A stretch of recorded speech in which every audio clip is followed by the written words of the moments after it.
Last के videos में हमने क्या देखा हुआ था, बेसिक कॉन्सेप्ट ऑफ अकाउंटेंसी के लिए हमने दो वीडियोस बनाए हुए थे, वीडियो 1 और वीडियो 2। उसमें ऑलमोस्ट हमने 12 पॉइंट के बारे में डिस्कस किया। अब आज हम लोग डिस्कस करेंगे आगे के कुछ पॉइंट्स को। ये वही पॉइंट है मैंने बताया था उस दिन भी कि जैसे जैसे आप अकाउंट्स पढ़ोगे ये कुछ छोटे छोटे टेक्निकल टर्मिनोलॉजी होते हैं, मतलब वर्ड्स हैं एक तरीके के जो हम सुनते हैं लेकिन समझ में नहीं आता, देख ही नहीं पाते, समझ नहीं पाते।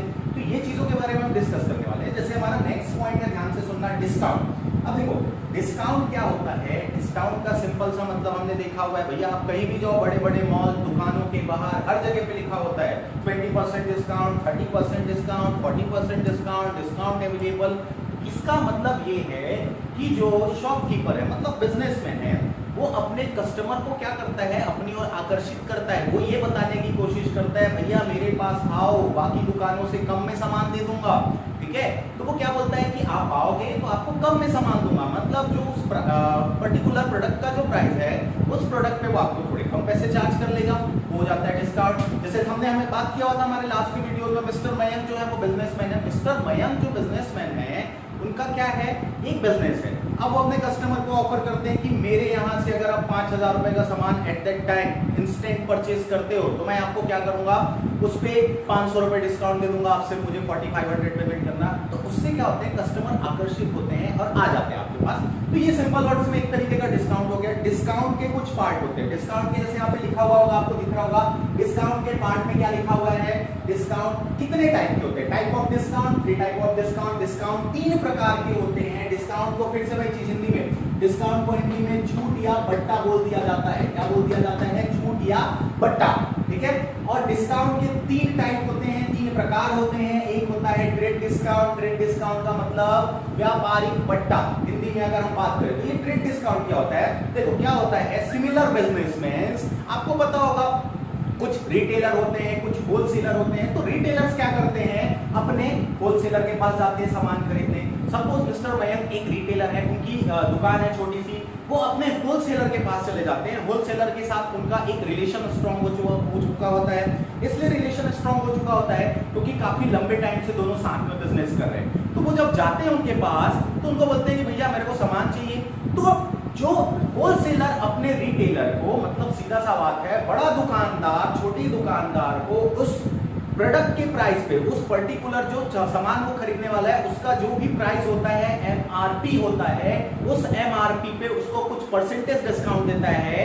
तो वो क्या बन जाता है, ट्रेड डिस्काउंट, जिसको हिंदी में व्यापारिक बट्टा या व्यापारिक छूट बोला जाता है। ये ट्रेड डिस्काउंट होता कैसे, ध्यान से मेरी तरफ देखना, मैं जो बोल रहा हूं वो पूरी तरीके से दिमाग खोल के एकदम सुनो।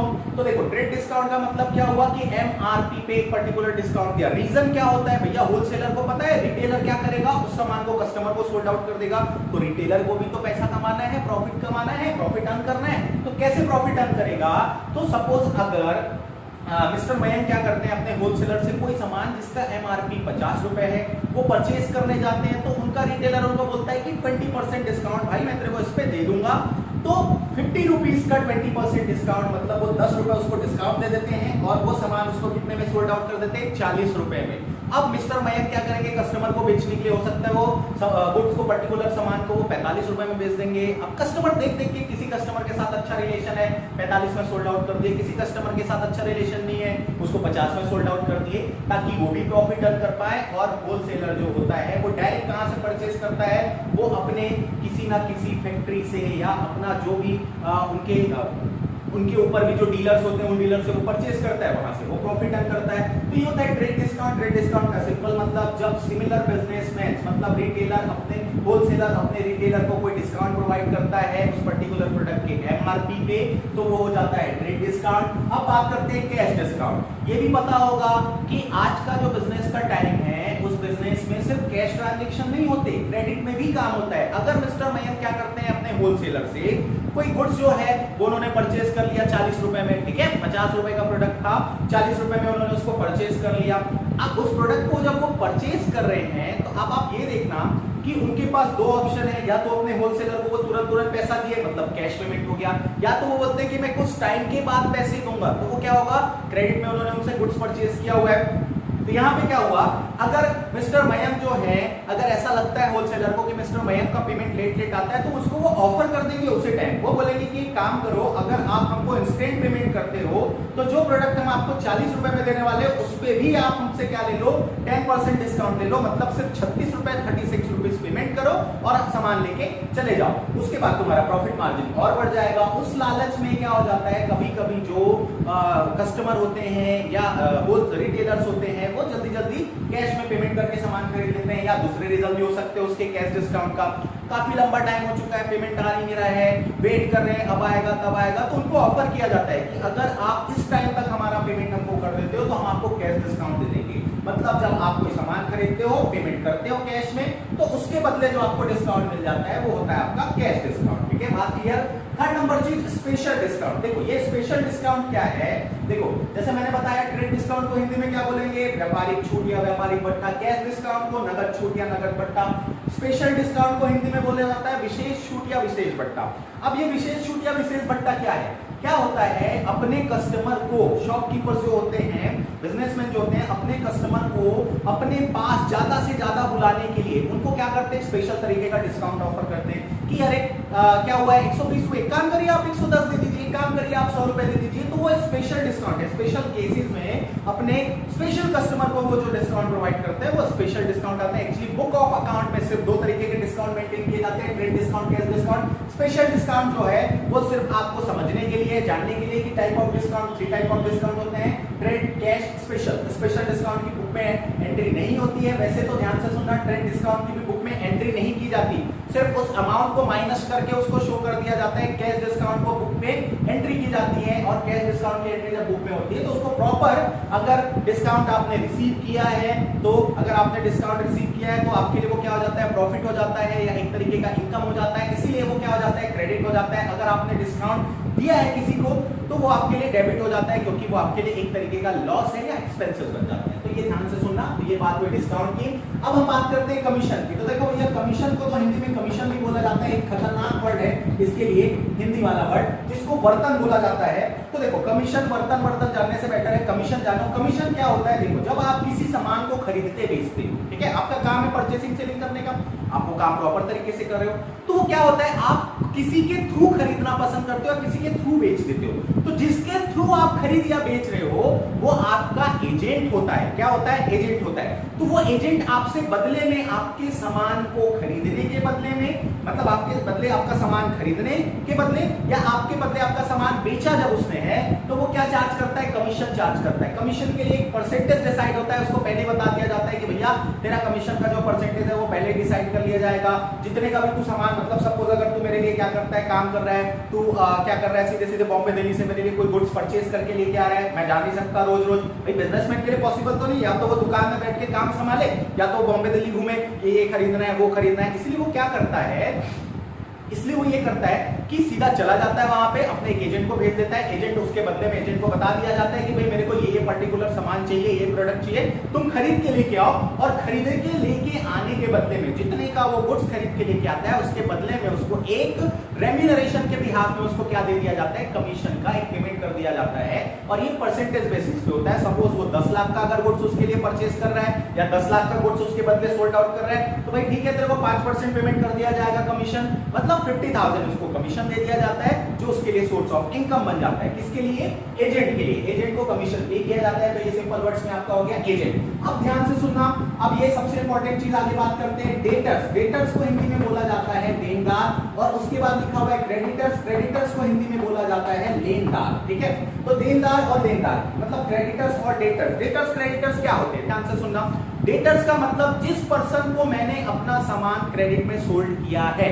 सपोज मैंने मिस्टर मयंक को अपना सामान क्रेडिट में सोल्ड किया है, तो मिस्टर मयंक को जो मैं सामान क्रेडिट में सोल्ड किया, अभी उन्होंने मुझे पैसे तो नहीं दिए हैं, तो जब तक वो मेरा पेमेंट नहीं कर देते हैं तब तक वो मेरे लिए डेटर्स हैं। मतलब मुझे उनसे पैसा लेना है।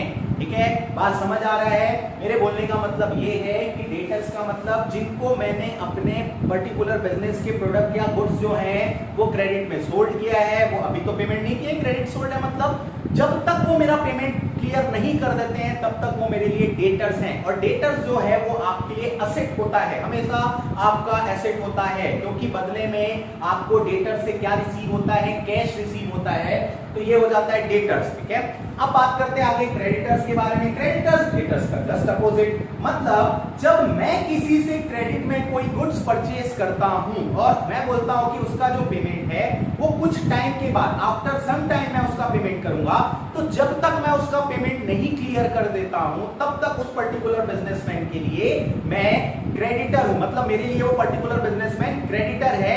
बात क्लियर है? तो जिस दिन मैं उसका पेमेंट कर दूंगा वो मेरे यहाँ क्या हो जाएगा, हमारा हिसाब किताब खत्म। और क्रेडिटर्स जो होते हैं वो हमारे लिए लायबिलिटीज होते हैं। लायबिलिटीज मतलब हमको एक टाइम के बाद उनके पैसे पेमेंट करना कंपलसरी है, नहीं करेंगे केस कर देगा हमारे ऊपर। ये बात क्लियर है? अब आगे ध्यान से देखना, बैड डेब्ट्स। बैड डेब्ट्स को हिंदी में बोल दिया जाता है डूबत ऋण। क्या बोला जाता है? डूबत ऋण। देखो ये कनेक्टेड होता है, ये इनडायरेक्टली या डायरेक्टली अगर बात करें तो ये डेटर से कनेक्टेड होता है। कैसे डेटर से कनेक्टेड होता है? डेटर्स का मतलब मैंने किसी को क्रेडिट में गुड्स सोल्ड किया था, उससे मुझे पैसे लेने थे कुछ टाइम के बाद, अब वो क्या हो जाता है, इंसॉल्वेंट हो जाता है, दिवालिया हो जाता है, गायब हो जाता है, भाग जाता है। मेरे पैसे कौन दे रहा है? मेरे पैसे कहां गए? खराब हो गए, डूब गए, क्या हो गए? बैड डेब्ट्स हो गए। तो इसको क्या बोला जाता है? बैड डेब्ट्स मतलब डूबत ऋण।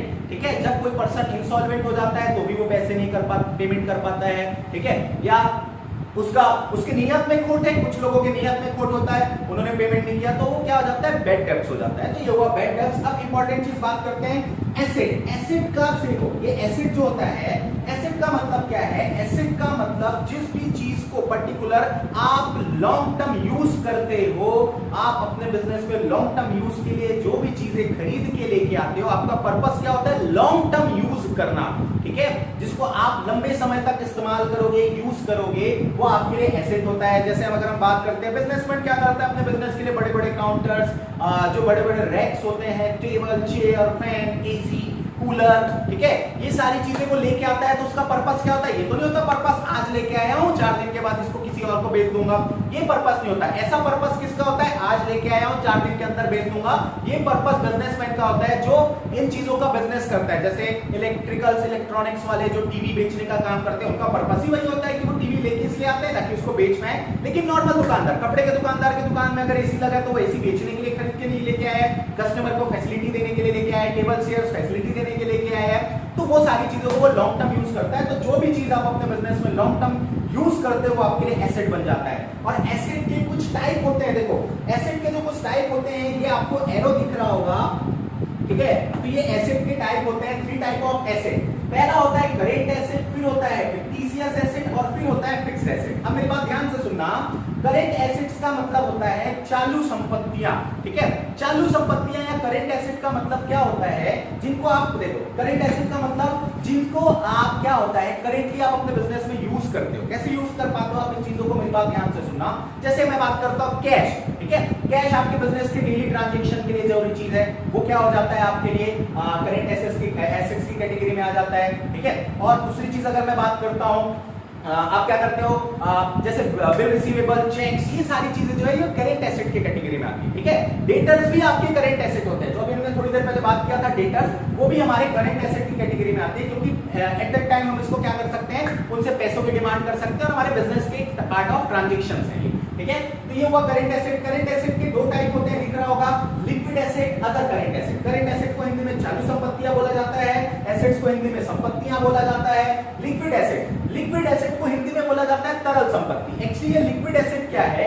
लिक्विड एसेट के लिए एक फॉर्मूला जनरेट होता है, टोटल करेंट एसेट, सीए मतलब current asset, total current asset. इसमें से हम क्या क्या चीजों को माइनस कर देते हैं? हमारे बिजनेस का जो स्टॉक होता है वो प्लस प्रीपेड एक्सपेंसेस, मतलब हम करेंट एसेट जितने भी हमारे करेंट एसेट है, मतलब cash in hand, cash at bank, debtors, ठीक है, और स्टॉक, ठीक है, ये सारी चीजें, बिल रिसीवेबल, ये हमारे कुछ करेंट एसेट्स होते हैं। इन करेंट एसेट्स को हम टोटल करके प्लस करते हैं, उसमें से हम क्या माइनस कर देते हैं? 2 चीजों को, स्टॉक और प्रीपेड एक्सपेंसेस ऐड करते हैं, वो माइनस करते हैं, तो हमारा लिक्विड एसेट जो है वो बन के बाहर आता है कि हमारा लिक्विड एसेट कितना है। भाई सीधी सी बात है, लिक्विड एसेट का मतलब कि आपके पास टोटल लिक्विड मतलब पैसे कितने हैं एट दैट टाइम, कितना इकट्ठा कर सकते हो। स्टॉक को तुरंत पैसों में कन्वर्ट नहीं किया जा सकता, प्रीपेड एक्सपेंसेस का मतलब पेमेंट हुआ है, ठीक है, पेमेंट हमने कर दिया है किसी पर्सन को, पर्टिकुलर पर्सन को, payment is done but work is not done, लेकिन उसने अपना काम नहीं दिया, उससे वापस पैसे नहीं मांग सकते, वो काम करने वाला है, आज नहीं कल करके देगा, ठीक है।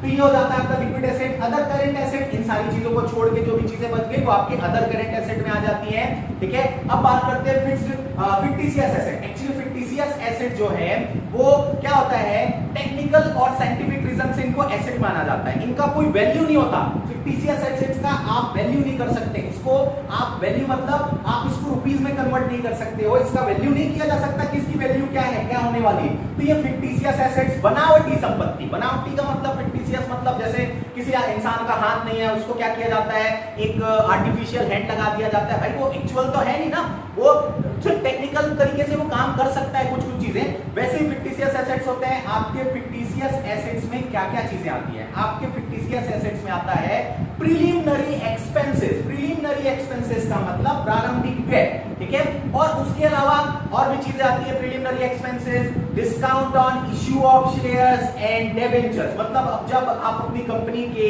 शेयर्स या डिबेंचर्स इशू करते हो तो उनको इशू करने के साथ आप क्या करते हो, पब्लिक को बोलते हो कि आओ मेरी कंपनी के शेयर डिबेंचर परचेज करो, बदले में डिस्काउंट ले लो। तो डिस्काउंट जो है, discount on issue of shares and debentures, वो भी क्या होते हैं, फिक्टिशियस एसेट्स होते हैं। अब बात करते हैं फिक्स्ड एसेट। फिक्स्ड एसेट मतलब आप अपने बिजनेस में क्या होता है, फिक्स होता है, लॉन्ग टर्म के लिए आप उसको यूज कर रहे हो ताकि आपका बिजनेस ग्रो कर पाए, एक्सपांड कर पाए, ठीक है। तो आपके फिक्टिशियस फिक्स्ड एसेट्स होते हैं। तो ये फिक्स्ड एसेट्स को हिंदी में बोला जाता है स्थायी संपत्तियां। तो ये फिक्स्ड एसेट्स को के भी दो पार्ट होते हैं, tangible assets, intangible assets. Tangible का मतलब दृश्य, जिनको देखा जा सकता है, और इंटेंजिबल एसेट का मतलब अदृश्य, जिनको नहीं देखा जा सकता। तो ध्यान से सुनो, देखो ये टेंजिबल एसेट क्या है, tangible asset means asset which can be have seen and touch, मतलब जिन भी संपत्तियों को हम अपनी आंखों से देख सकते हैं, छू सकते हैं, वो हमारे लिए टेंजिबल एसेट होता है। जैसे क्या क्या होता है, लैंड, बिल्डिंग, फर्नीचर, ठीक है, मशीनरी, ये सारी चीजें जो होती हैं, मतलब भूमि, भवन, फर्नीचर, मशीन्स, ये सारी चीजें जो होंगी वो हमारे टेंजिबल एसेट्स के कैटेगरी में आती हैं, जिनको हम देख सकते हैं और छू सकते हैं, ठीक है। टेंजिबल एसेट्स पे क्या होता है, डेप्रिसिएशन चार्ज होता है। डेप्रिसिएशन के बारे में आगे आने वाले चैप्टर्स में पढ़ेंगे, सब आपस में कनेक्टेड है। ये छोटे छोटे पॉइंट्स जो हैं आगे चल के इतने बड़े बन जाएंगे आपको, तो इसीलिए ये चीजें बताई जा रही है पहले क्लासेस में। तो tangible assets which we have touch and see is called tangible fixed assets। Word जुड़ जाता है tangible fixed asset, example land, building, furniture, machineries, plant, ये सारी चीजें जो है आपके टेंजिबल एसेट्स में आ जाती है। Intangible asset, intangible asset, tangible asset का opposite asset which we can not see and not touch, ऐसे सारे संपत्तियां जिनको हम ना अपनी आंखों से देख सकते हैं और ना ही छू सकते हैं, वो हमारे इंटेंजिबल एसेट होते हैं। ये इंटेंजिबल एसेट के भी कुछ एग्जांपल होते हैं। क्या क्या एग्जांपल होते हैं, जैसे हम बात करते हैं गुडविल, पेटेंट, कॉपीराइट, ट्रेडमार्क, ठीक है। तो ये सारी चीजें जो होती हैं, गुडविल, गुडविल कभी भी देखा नहीं जा सकता। गुडविल का मतलब होता है good name and reputation of the business, मतलब जब किसी के बिजनेस का मार्केट में बहुत अच्छा नाम हो जाता है, ठीक है, तो उसको आप उसको अपनी आंखों से नहीं देख सकते, वो लोगों से पता चलता है, कस्टमर सेटिस्फेक्शन से। जैसे याद होगा जोमेटो, स्विगी आया, लोगों के थ्रू पता चलने लगा कि जोमेटो, स्विगी नाम का, तो वो गुडविल बताता है उनका, ठीक है। गुडविल जब बढ़ता है किसी इंसान का, तो उसका प्रॉफिट बढ़ जाता है, उसका बिजनेस जो है बहुत तेजी से एक्सपांड करने लग जाता है। जस्ट अपोजिट किसी भी प्रोडक्ट का गुडविल या किसी भी बिजनेस का गुडविल जब डाउन होता है तो उसके बिजनेस को भी इफेक्ट होता है, वो बिजनेस लॉस मेकिंग में चला जाता है। तो ये गुडविल, पेटेंट, ट्रेडमार्क, कॉपीराइट, ये सारी चीजें जो होती है वो आपके इंटेंजिबल एसेट में आती है। तो इतनी चीजें आपको, देखो आज हमने बात किया, अभी हमने पर्टिकुलर इस वीडियो में बात किया discount, commission, debtors, creditors, bank debts, asset, ये सारी चीजें आप अपनी कॉपी में प्रॉपर नोट डाउन करो और एक एक चीजों को समझो। मैं बात कर रहा हूं बेसिक से, स्टार्टिंग पॉइंट से। जैसे हम बात करते हैं जमीन से एक पौधा हमने लगाया, वो अभी उसमें हम रोज पानी डाल रहे हैं, तो वो उग रहा है, उसको बड़ा पेड़ बनाना है। सेम वही चीज है अकाउंटेंसी, छोटी छोटी चीजों को करते हुए हम आगे बढ़ेंगे और उसको एक बड़ा सा जो पेड़ होता है वो पेड़ बनाने वाले हैं। तो ये सारी चीजें आपको लिखनी है। आपसे एक रिक्वेस्ट है कि इन चीजों को लिखने के बाद आप जब वीडियो देखें प्रॉपर, तो आप कमेंट बॉक्स में आया कीजिए और ये बताया कीजिए कि आपको आज नया सीखने को क्या मिला, क्या ऐसे पॉइंट्स हैं जो आपको समझ में आए। तो ये सारी चीजें नेक्स्ट वीडियो में इसके आगे के जो पॉइंट्स हैं उनके बारे में डिस्कस करेंगे। तो थैंक यू। अगर आपको वीडियो अच्छा लगता है तो आपको क्या करना है, अपने दोस्तों को शेयर कर देना इस चीज को। Okay, thank you so much.